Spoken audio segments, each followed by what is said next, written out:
বিদায় হজের ভাষণের জায়গা। হ্যাঁ,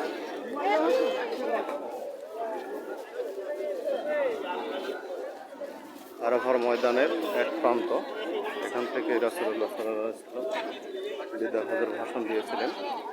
এই যে বিল্ডিং স্থাপনা, বিদ্যুতের খুঁটি বা এই যে পানির এই জায়গাগুলো তো আসলে ছিল না। ময়দান মানে ময়দানই, খালি প্রান্তর ছিল।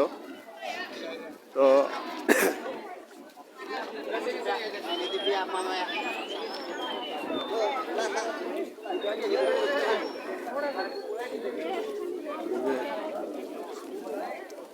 বৃষ্টির মতো, কুয়াশার মতো পানি ছিটানো হচ্ছে।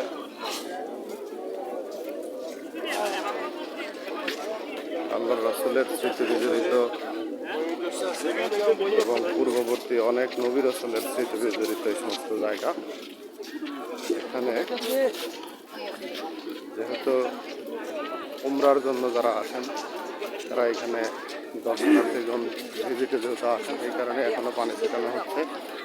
রোদের প্রচণ্ডতা যেহেতু বেশি, এই সেই আরাফার ময়দানের প্রান্ত যেখান থেকে আল্লাহ রাসূল বিদায় হজের ভাষণ দিয়েছিলেন। তবে বিদায় হজে স্বাভাবিকভাবে একটু উঁচু। এই জায়গাটা যদি পিন পতন নীরব থাকে, যেটা আসলে বর্তমান যুগে আশা করা যায় না। আল্লাহর মেহমানরা হয়তো হজে আসেন, কিন্তু এখন তো মোবাইলের যুগ, টেকনোলজির যুগ, মানুষের হাতে ডিজিটাল ডিভাইস থাকে, একে অপরের সাথে হয়তো কথাবার্তায়ও লিপ্ত থাকে। আমার কাছে মনে হয় না যে পিন পতন নীরবতা সম্ভব। কিন্তু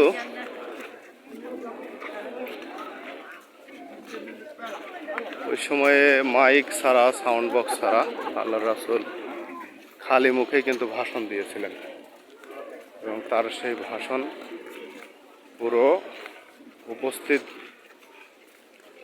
সাহাবীগণ তারা সবাই কিন্তু শুনতে পেয়েছেন এবং সর্বশেষ ব্যক্তি পর্যন্ত শুনতে পেয়েছেন। এটা আল্লাহর পক্ষ থেকে নিঃসন্দেহে একটা বড় মজেজাও বটে। আর যে পানি লাগতেছে গায়ে,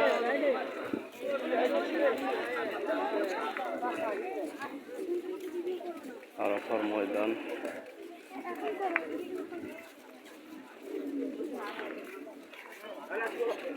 বিভিন্ন দেশের লোক আছে, আর সবচেয়ে বড় কথা হলো যে মুসলিম প্রধান দেশগুলোর লোকও চোখে পড়ে বেশি। More then comes from Indonesia, Malaysia, Bangladesh, India, Pakistan, আর এদিকে ইরান থেকে মোটামুটি আসে, দেখলাম অনেক লোক। তবে মধ্যপ্রাচ্যের কিছু দেশ যেমন উজবেকিস্তান, কাজাকিস্তান, তুর্কমেনিস্তান, এই দেশগুলোর লোক একটু কম চোখে পড়ে তুলনামূলকভাবে।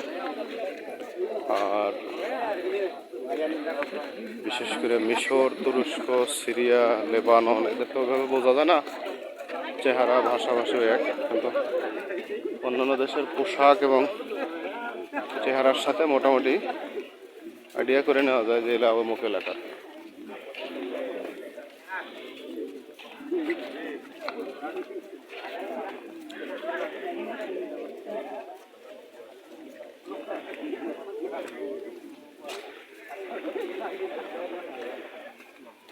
যাচ্ছি, এই যে ঝর্ণা ধারা দিয়ে পানি পড়তেছে গায়ে, যার কারণে হয়তো একটু ঠান্ডা ঠান্ডা লাগতেছে, কিন্তু কিছু সিঁড়ি আসছে, হয়তো দ্রুত ওঠার জন্য সিঁড়ি করে দিয়েছে। আল্লাহর রাসূল বা তারপরে অনেক যুগ পর্যন্ত তো আসলে প্রযুক্তিও ছিল না এরকম। আর সবচেয়ে বড় কথা হলো কতক্ষণ লাগবে উঠতে আল্লাহ জানে। ওটা নিয়েতে হাঁটতেছি। Comes forward, go forward.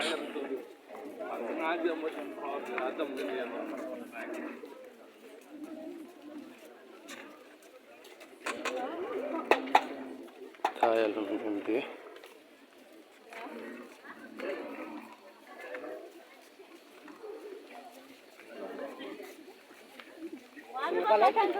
তবে হজের সময়, এটা তো হজের অংশ যদিও, ওমরার শর্ত বা অংশ নয়, কিন্তু ওমরার দর্শনার্থীরা এখানে এসে ঘুরে যায়। যারা ওমরা অপারেট করে, নিজ নিজ দেশের অপারেটররা এখানে একটা ট্যুরের অ্যারেঞ্জমেন্ট রাখে। আর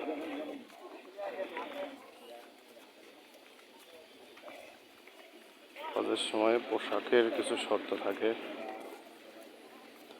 এখানে হজের বয়ান হয়, বাস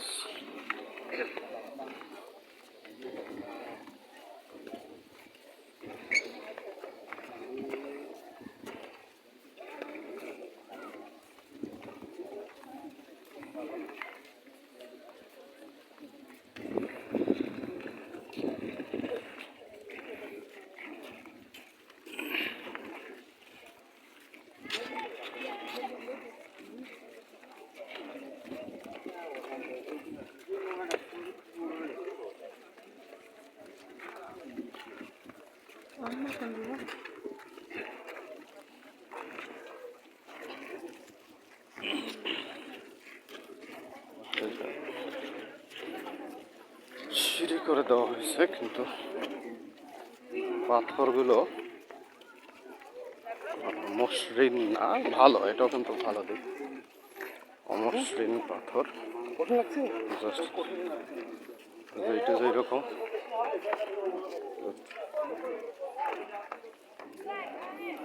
সময় গ্যাদারিং, যাই হোক, এখানে উঠতে দেয় না হাজিদের,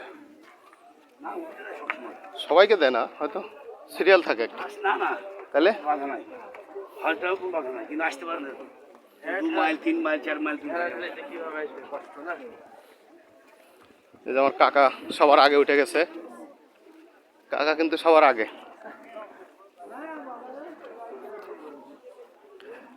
আল্লাহু আকবার, আল্লাহু আকবার, ওয়ালিল্লাহিল হামদ, লাব্বাইক আল্লাহুম্মা লাব্বাইক।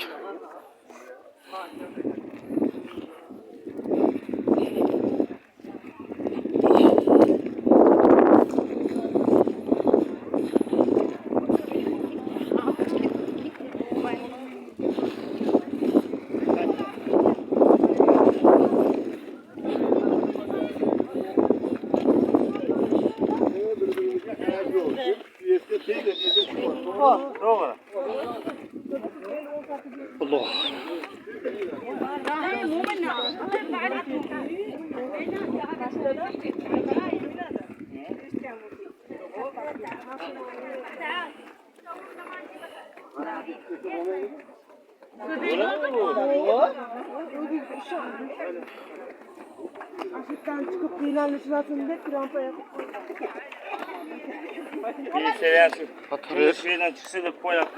পাহাড়ের গায়ে দিয়ে এটা মনে হয় কিছুদিন আগেরই সংযোজন, খুব বেশি দিন আগের না।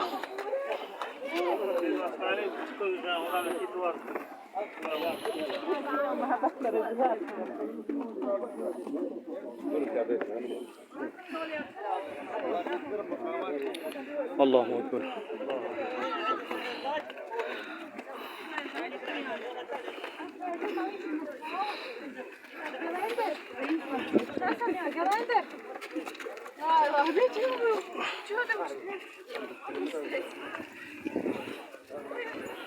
Allahu Ekber. Come forward, go forward. Haydi bana iniziamo, haydi.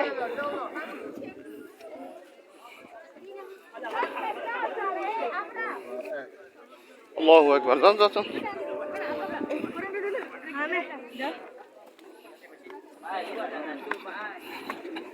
Oh. ও আল্লাহ নিয়ে এসছে। সুবহানাল্লাহ সুবহানাল্লাহ, আলহামদুলিল্লাহ আলহামদুলিল্লাহ, আল্লাহু আকবার, আল্লাহ,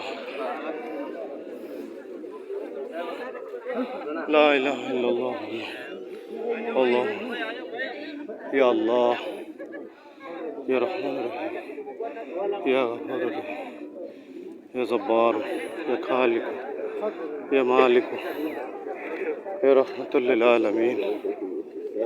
আমিন।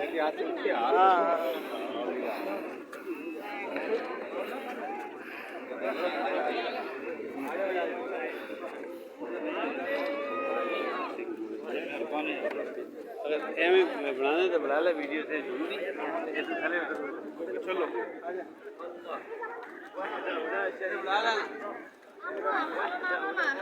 আরাফার ময়দান, এটা মূলত সামনের প্রান্ত। এখান থেকে বক্তব্য দিলে যদি পিন পতন নীরব থাকে 100% নিশ্চিত সবার কাছে কথা পৌঁছানো সম্ভব, এবং সেটা যদি আমাদের শেষ নবী হযরত মুহাম্মদ সাল্লাল্লাহু আলাইহি ওয়াসাল্লাম হয় তাহলে তো কোনো কথাই নাই। সাল্লাল্লাহু আলাইহি ওয়াসাল্লাম।